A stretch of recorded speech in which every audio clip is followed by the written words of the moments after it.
Basi Legani Achiti Kala. It says in Shir Hashirim, Hashem says, I've come to my garden, my sister, the bride.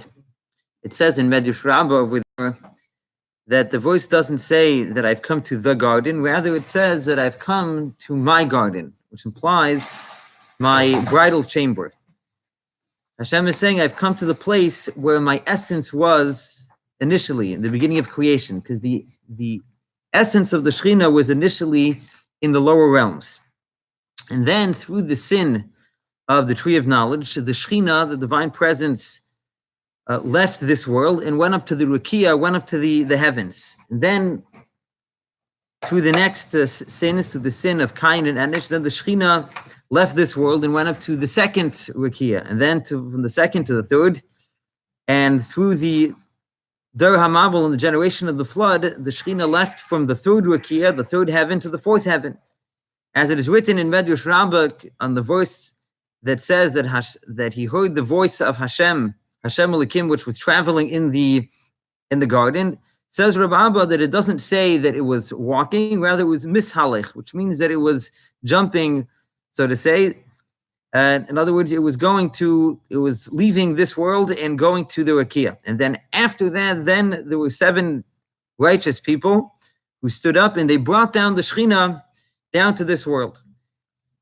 Avraham, he was meritorious and he brought down the Shekhinah from the 7th heaven to the 6th heaven. And then Yitzchak from the 6th to the 5th, till Moshe Rabbeinu came, who was the 7th, which all 7ths are beloved, and he brought down the Shekhinah to this earth. And the primary revelation of godliness was in the Beis HaMikdash, as it is written, and they shall make for me a dwelling place, and I will dwell in their midst. It doesn't say I will dwell in it, rather it says I will dwell in them, in every single Jew. And this is also the meaning of what it says that the righteous will inherit the earth, and the Yishkenu La'ad Aleha, which means that the righteous, they will inherit the earth, which is a reference to Gan Eden, the Garden of Eden. And why? Because they draw down the level of godliness, which is known as Shoichin Ad Marim Mekadesh, which is completely removed and sublime, and they bring that it should bring it down, that it should be revealed down here on this earth. And this is the meaning of what it says, Basi Legani, that I've come to my garden, Lignuni, to my bridal chamber. Hashem is saying, I've come to the place where my essence was initially, because the essence of the Shekhinah was found in this lower world. So the Inyan is, the concept is as follows. It's known that the purpose, the ultimate purpose in the creation of the worlds is that Hashem desired that there should be a dwelling place in the lower realms, that there should be a revelation of godliness down here through a person's avodah, through man's divine service, through iskafia and esapcha, through subduing and transforming the sitra achra, the other forces, that the neshama should descend down here and be enclosed in a body and an animal soul, and they should conceal the light of the neshama, and nevertheless the neshama should refine and elevate the body and the animal soul, and also the person's portion in this world. And this is the meaning of what it says, that they shall make for me a dwelling place, and I will dwell in them, and every single person. This is through a person's divine service of avodas habirurim, that he refines the world in a way of eskafi and asampcha, of subduing and transforming the world. As it says that when you crush the sitra achra, then the glory of Hashem descends into all worlds. Now this, that it says that it comes into all worlds, Bekulu Almin, this is referring to the level of the light which is in all worlds equally. Meaning the Oir HaSoiviv Kol Almin, the light that transcends all worlds, that shines in all worlds equally. As it's known that in the worlds there are different levels of worlds. You cannot compare the higher worlds to the lower worlds. In the higher worlds, so the light of God is more revealed. In the lower worlds, it's less revealed. And at times the light is completely concealed, and there are different levels. As we see in the verse, Hashem says, my hand has founded the earth, and my right hand has created the heavens. And it says in the Medrash that Hashem stretched forth his right hand and created the heavens, and he stretched forth his left hand and he created the earth.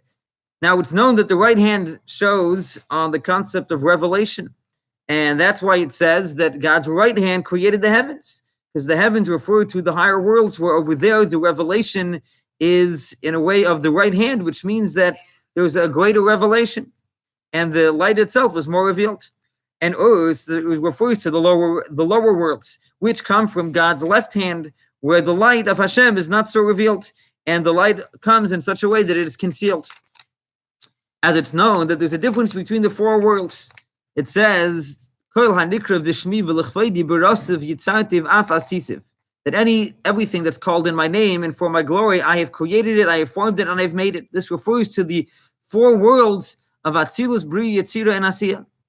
So you cannot compare the light the way it is in the world of Atzilus to the way it is in Bri, Yetzira, Asiya. Because in the world of Atzilus, the world of Atzilus is just a revelation of that which was concealed. And Atzilus comes from the word etzloi v'samach, that it's, so to say, close to God. And the meaning of Atzilus is also, it means Hatzalah v'hafrasha, it's just an emanation from God, which means that although the world of Atzilus is a world, but generally speaking, it's a world of Ein Sof, it's a world of infinity. However, the world of Bria is already the beginning of creation, beginning of existence. It's created something from nothing. And this is what it says, all those who are called in my name and for my glory. My name and my glory refers to that which is united with me, united with God, which this is a reference to the world of Atzilus, which is a world of unity, a world of inclusion, a world of Hiskalos, where the light is revealed in the greatest way. And therefore, it is very different than the way the light of Hashem is revealed in the worlds of Bria, Yetzira, and Asiya. Now, in Bria, Yetzira, Asiya itself, there are different levels and how the light is revealed. The way it is in the world of Bria, the way it is in the world of Yetzira and Asiya. Which all of this is the light, which all of this is the light which comes to give life to the worlds in a way of Memali Kol Almin, that Hashem is, God is contracting himself and filling all the world, so to speak. However, the light of Hashem, which is beyond having any connection to the worlds, this is the light of Soviv Kol Almin that transcends all the worlds, that it surrounds, so to say, the worlds. So this light of Hashem shines in all worlds equally. And that's the meaning of what it says, Bekulhu Almin, in all worlds. Meaning that this is a light that the way it's drawn down is in all the worlds equally. However, in order to draw this light down into all of the worlds, this is through a man's divine service in a way of avodas habirurim, in a way that he refines the world, in a way of eskafia and eshabcha, that he subdues and transforms the world. And this is the meaning of what it says in the Zohar, kadeskafia sitra achra, that when the sitra achra, the other forces of the world are subdued, meaning when a person affects through his divine service to crush the sitra achra and transform darkness to light, so then the advantage of light is recognized specifically through the darkness. Meaning when the darkness is transformed into light, that creates an additional light, that the light shines in such a way that it's revealed even down here in this world. Meaning the light comes down in such a way that it's in all worlds equally. And that's the meaning of what it says, that when the sitra achra is crushed, then the glory of Hashem is drawn down into all worlds. Meaning this is the light, which is the light of Soviv Kol Almin, which transcends all worlds, that comes down into all worlds equally. And therefore it shines also down here the way it is above. And this is the meaning of what it says, you shall make for me a sanctuary and I shall dwell among them, which means in every single person, through their service, through their divine service of subduing and transforming darkness to light. So that creates a Yisra and Ha'or, an additional light, that the glory of Hashem is drawn down into all worlds, that the Or HaSoviv, the light that transcends all worlds, shines and is revealed. So in summary, the Iker Shechina, the main Shechina of the divine presence was in the lower worlds, and we explained that the purpose of the creation of the worlds is that there should be a Dira B'Tachtainim, a dwelling place for Hashem in this world, and that's created. We create that through iskafia and eshabcha, through subduing and transforming the sitra achra, which draws down the Or HaSoviv, the light that transcends all worlds, which is in all worlds equally.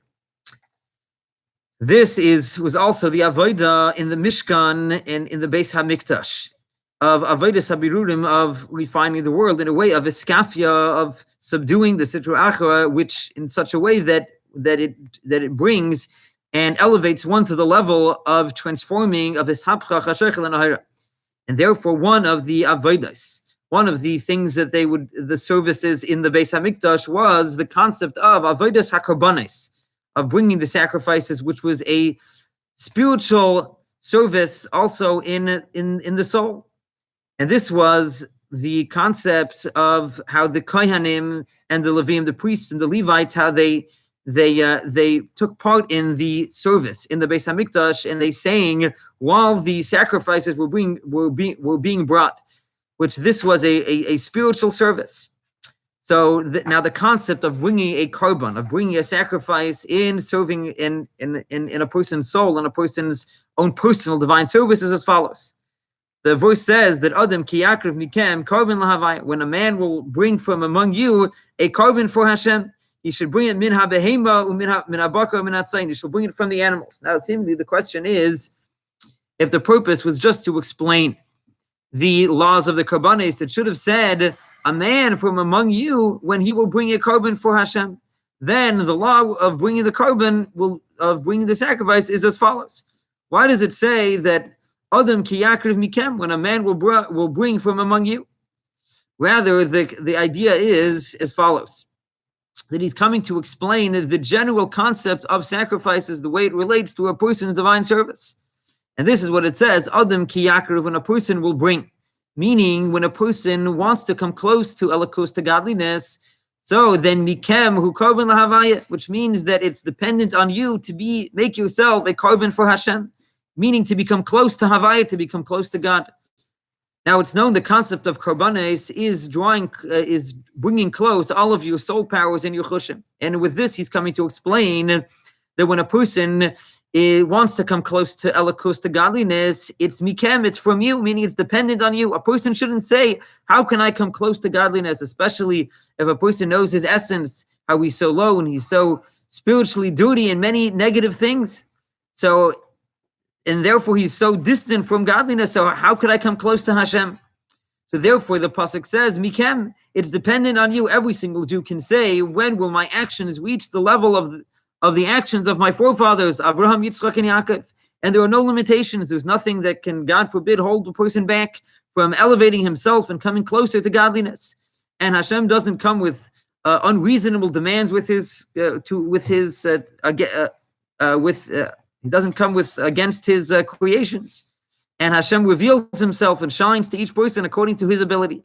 As it says in the Medrash Rabbah, that when Hashem asks something, Hashem says, when I ask something of you, I don't ask according to my power, I ask according to their power, according to the koyach of every single Jew. And therefore, through this, it's in the power of every single Jew to reach the highest levels.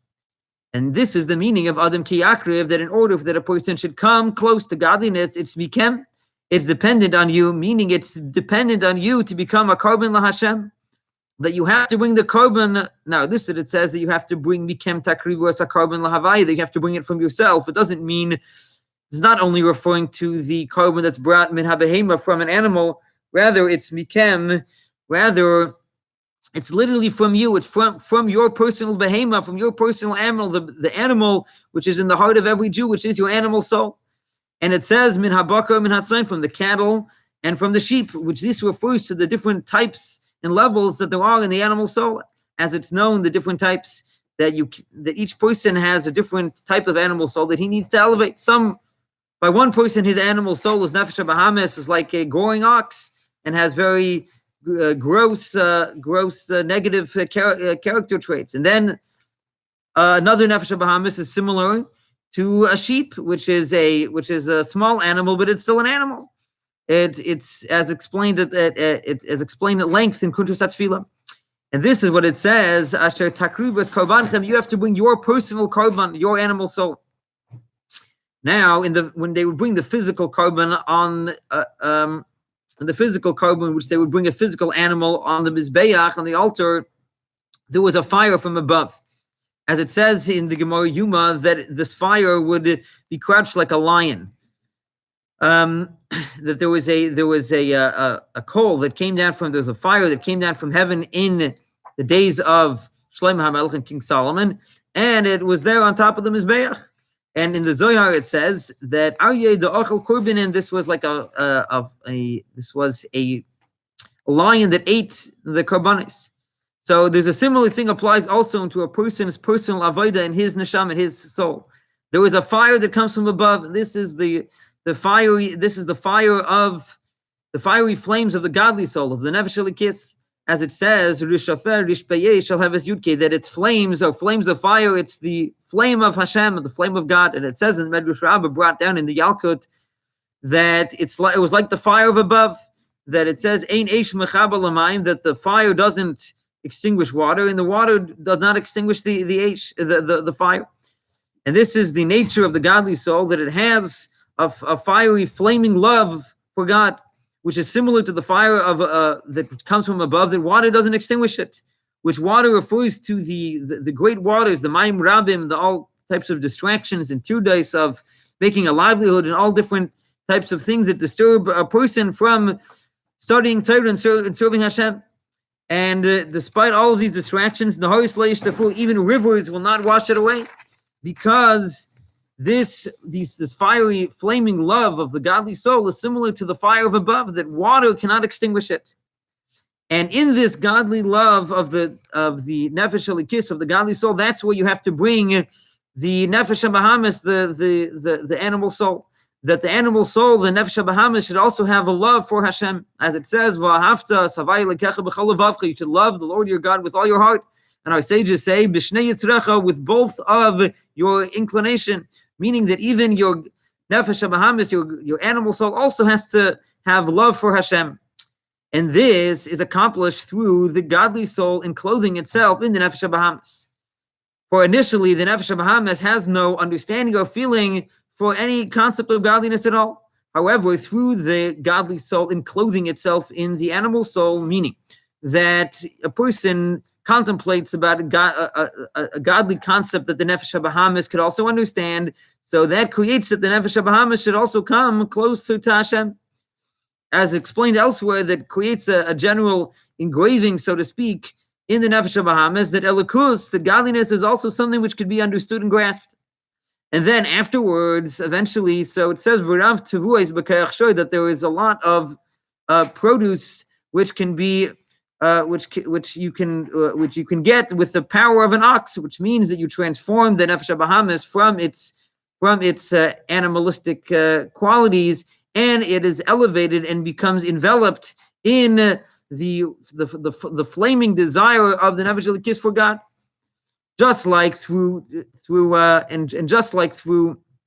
elevating the physical carbon, so that elevates the sparks of daimim sameach chai, of the inanimate matter in the plants and the animal kingdom, that they're elevated to Hashem. So too through bringing the spiritual carbon, so that elevates and transforms the darkness of the nefesh habahamis to light.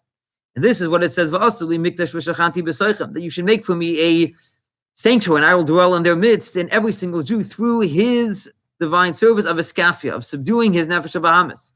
And the main thing is that it should be in such a way that it brings to his samchut, to transforming his nefesh habahamis. So then it says that that the glory of Hashem is drawn down into all worlds, which this is the light of Hashem, which is which transcends all worlds. So in summary, he explained that the concept of karbanis, of sacrifices, the way it applies in the avodah of a person, that it has to be from you, and there's a fire that comes from above, and there's a fire that comes from below, which is the love of the nefesh elikis and of the nefesh habahamis. And the way to bring the nefesh habahamis to love is through the nefesh elikis enclothing itself in the nefesh habahamis. Oh, yeah, thank you very much, Rabbi Goldberg. Sure.